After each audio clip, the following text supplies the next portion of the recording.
আজকে সকালটাই মেঘলা, মানে অনেক অন্ধকার হয়ে আছে, হয়তো বৃষ্টি হবে। রাতেও প্রচন্ড বাতাসের বৃষ্টি হয়েছে, সকাল থেকে অন্ধকার। আসসালামু আলাইকুম ইউটিউববাসী, কি অবস্থা সবার? সবাই গুড মর্নিং। আজকে সকাল সকাল উঠছি। আজকে অনেক বড় একটা বিসর্জন আমি জয় করছি। তো আজকে সকাল সকাল উঠছি, আসলে যে পাখির যে শব্দগুলো, পাখির যে সাউন্ডগুলো মানে এত পরিমাণে হয়, এই মানে সকাল হলে যে আর ঘুমায় থাকা যায় না। মানে প্রচুর পরিমাণ পাখি, মানে কিচিরমিচির কিচিরমিচির সুন্দরও লাগে, তেমন মানে আবার ঘুমের অনেক ডিস্টার্ব হয়। তো যাই হোক, একটু বারান্দায় আসলাম, এসে একটু পাখি কিচিরমিচির শুনলাম। তো আম্মু দিক দিয়ে নাস্তা বানানো শুরু করে দিচ্ছে। নাস্তা বলতে আমাদের দৈনিক যা নাস্তা, পরোটা, রুটি, চা, ডিম ভাজা, আলু ভাজি আর হচ্ছে পাউরুটি। তো এগুলো আর ভালো লাগতেছে না, তো আম্মুরে বললাম যে আজকে একটু গরম গরম বেগুন ভাজা আর ইলিশ মাছের ঝোল করে দাও। তো আজকে খাইতে ইচ্ছা করতেছে ভাত নাস্তা গরম গরম। তো চলেন দেখি গা আম্মু রান্না বান্না কত দূর হয়েছে। আমার তো অনেক ক্ষুধা লাগছে, সকাল সকাল উঠলে আমার অনেক খিদা লাগে।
শুকনা মরিচ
যে চলে আসছি খাবার দাবার নিয়ে।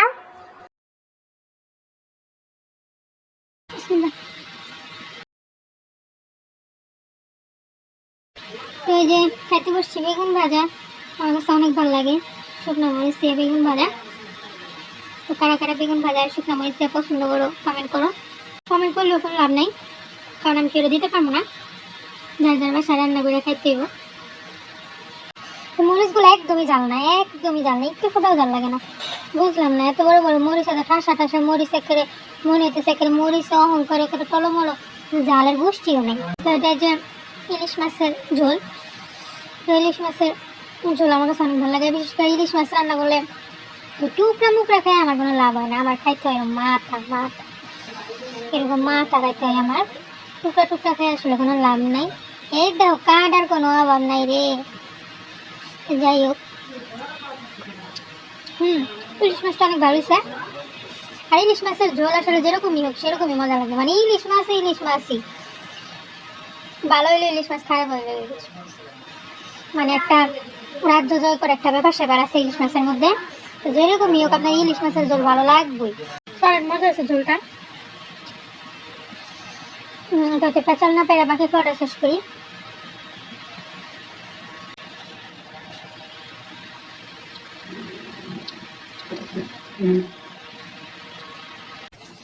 যেমন ঝাল এমন মজা।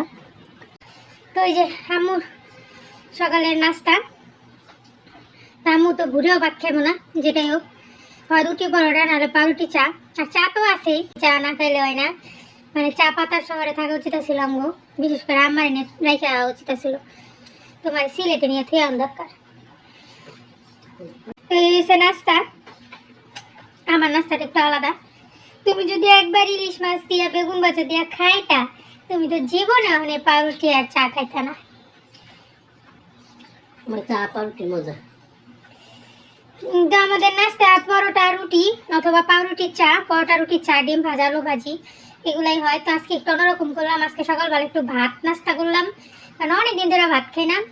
নাহলে আমরা গ্রামে গেলে গরম গরম ভাত খাই বিভিন্ন শাক টাক দিয়া, মজা লাগে না? একমাত্র গ্রামে গেলেই ভাত নাস্তা করা হয়, কারণ ওইদিকে এরকম পাউরুটি টাউরুটি পরোটা মরোটা এই চা মা ওরা তো খায় না।